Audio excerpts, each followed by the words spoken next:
we're going to start out looking at polynomial operations. Just a very quick recap here of some vocab. You got monomial, binomial, trinomial, polynomial. A constant has no variables, keep that in mind. Descending order, biggest exponent down to the smallest exponent. All answers always need to be in descending order as it says there. We're adding, subtracting, multiplying today. So we'll see a little bit of each moving forward here. Adding first. This should be the easier of the bunch, obviously. All adding comes down to is just combining like terms. That's it. So like terms, same variable, same exponent. So 9x squared plus 7x squared, get 16x squared, 12x plus 10x, 22x, and then 13 plus 13, we get 26, and that's it. It's all you have to do with addition, nothing crazy. The only reason I wanted to show a second one is because knowing that everything may not be in the order that we like. If we're going in descending order, we need to start with the largest exponent. Largest exponent is an x squared. So we have a negative 11x squared plus a 3x squared for a negative 8x squared. Moving down to x's after that. Combine those, we get a plus 7x.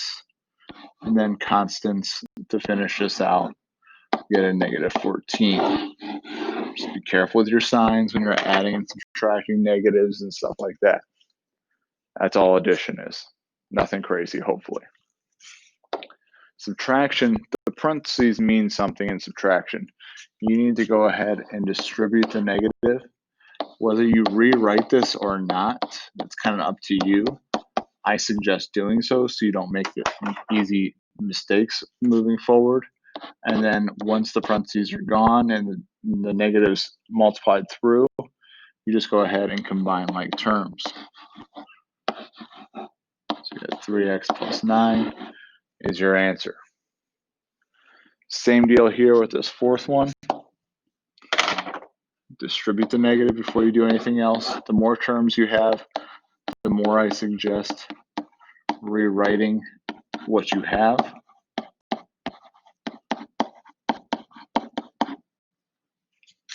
So we have that.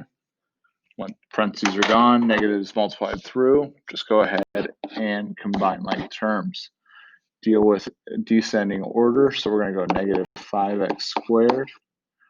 We have negative 11x. And then our constants here, it's a minus 13, so a plus 3. And there's our answer. Adding and subtracting is just combining like terms. Subtraction, just make sure you multiply that negative through and you're good to go. Multiplication. We have distribution and foiling. We've already kind of looked at distribution with multiplying the negative through, so it shouldn't be that big of a deal. Just make sure you're careful with your variables, that's all. So we get a negative 3x to the fourth. Remember, you add the exponents. Then we have a negative 15x cubed, and then a positive 9x squared. Distribution is done. Next portion of multiplication is foiling.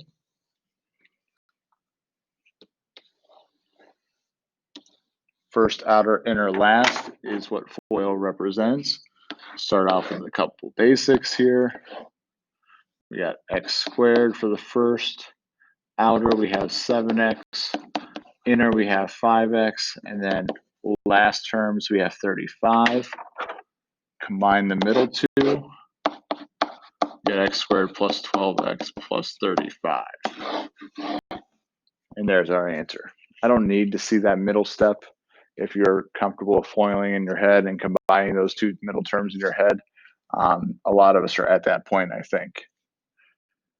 Next one, nothing crazy still. Just a little bit more bumped up, just more going on. First terms, 6x squared. Outer, we get a negative 15x. Inner, a negative 4x. And then last, we get a positive 10. Combine the middle. We have that.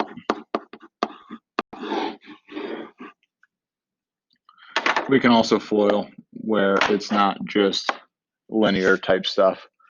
We have more going on here. So we have x squared times 3x squared. It would be a 3x to the fourth.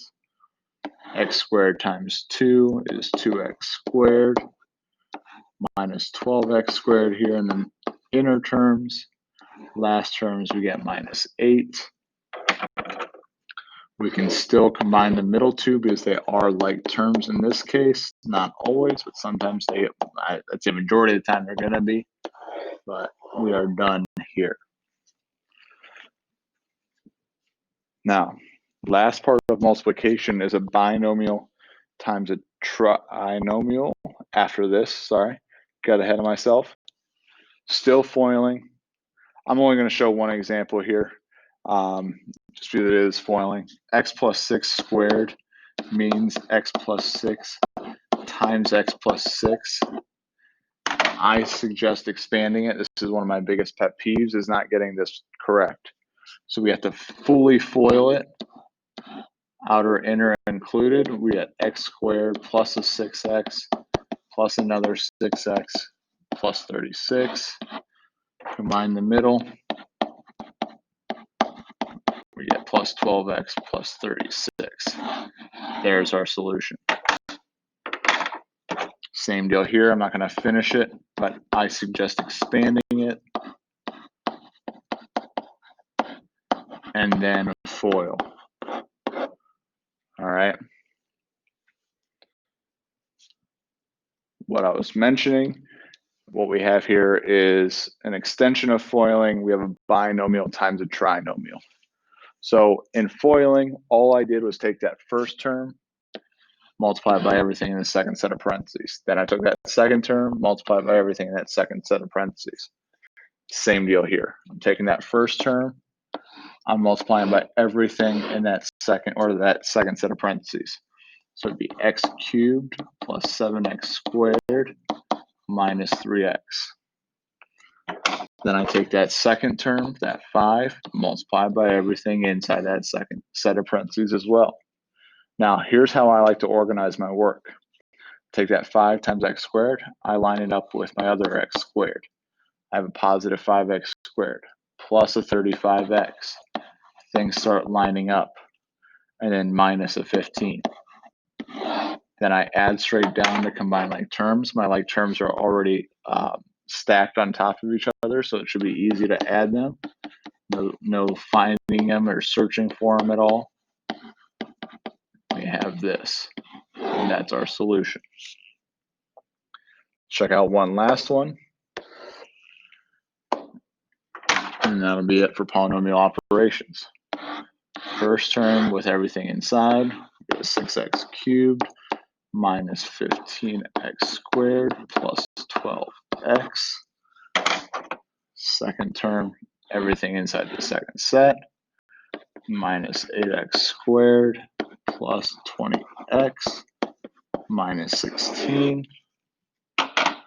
Add straight down.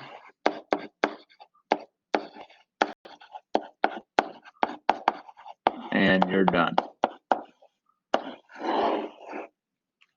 That's multiplication.